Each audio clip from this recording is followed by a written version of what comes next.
Subscribe to our channel by clicking the subscribe button. Click the bell button and enjoy the latest uploads from our channel. इसलिए बुलाया था अहिल्या देवी ने मालेराव और मुक्ता को महाभोज में। नमस्कार दोस्तों, स्वागत है आपका आपके अपने चैनल हंग्री स्पिरिट्स में। हंग्री स्पिरिट्स देख रहे सारे दर्शकों का मैं अंजू शर्मा दिल से स्वागत करती हूँ।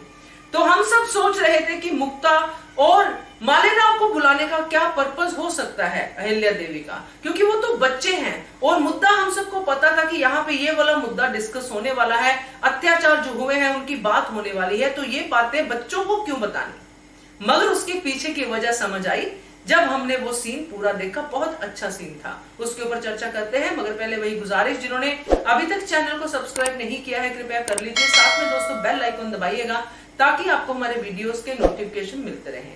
तो मालेराव और मुक्ता दोनों चुपचाप तमाशा देख रहे थे, उनको समझ में नहीं आ रहा था। मालेराव को फिर भी समझ में आ रहा था, मगर मुक्ता तो बहुत छोटी है, मगर फिर भी पीड़ा समझ में आती है, आंसू समझ में आते हैं बच्चों को, वही वो देख रहे थे।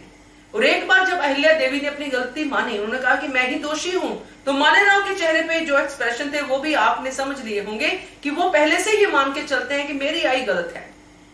और आई ने जब खुद कहा तो मालेराव ने सोचा कि हाँ यही तो मैं कहता हूं कि आई गलत है। मगर दोस्तों उसके बाद जो हुआ, जिस तरह अहिल्या ने खीर खा के ये बताया कि धनराशि कैसे और कहां पहुंचती है, तो खंडेराव की समझ में आया। जब प्रजा ने कहा कि छोटी रानी गलत नहीं है तो खंडेराव को समझ में आया, और साथ में समझ में आया दोनों बच्चों को। और हरकूबाई साहब के साथ दोनों बच्चे खड़े थे, और जब हरकूबाई साहब ने ये बताया कि आपकी आई कितनी अच्छी है, कितने लोगों का भला करती हैं, और ये उन्होंने एक्शन करके अपने एक्शन से बच्चों को समझाया कि भला करना क्या होता है, सिर्फ प्रीच करके नहीं समझाया। तो जब ये प्रीच के साथ साथ जब एक्शन होता है तो बच्चे भी उसको समझ जाते हैं।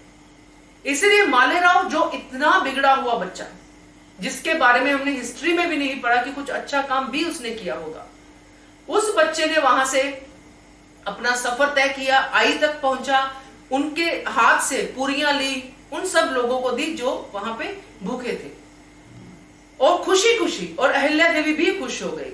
मुक्ता वो भी वहां पे गई, छोटी सी बच्ची, उसने भी वही किया। तो माँ बाप ने जब अपने आप को इस तरह बच्चों के सामने पेश किया, इंटेंशनली नहीं, ऑटोमेटिकली वो ऐसा ही कर रहे थे, तो बच्चों ने भी समझा कि हम जो है राज परिवार से हैं, तो हमारी जिम्मेदारी भी इनकी सेवा करना बनता है, जो हमारी प्रजा है। तो इसलिए अहिल्या देवी ने बच्चों को वहां पे बुलाया था ताकि उनको समझ में आए कि प्रजा और राजा के बीच में क्या रिश्ता होता है, क्योंकि आने वाले समय में मल्हार राव जो कह के गए हैं अहिल्या देवी को कि मालेराव ही तो है जो भावी राजा बनेगा।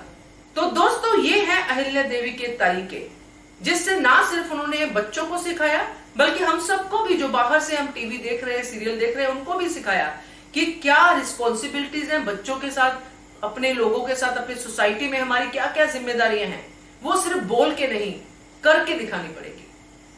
क्या कहते हो आप, कमेंट करके बताइए। देखते रहिए channel hungry spirits. Thank you so much. Subscribe to our channel by clicking the subscribe button. Click the bell button and enjoy the latest uploads from our channel.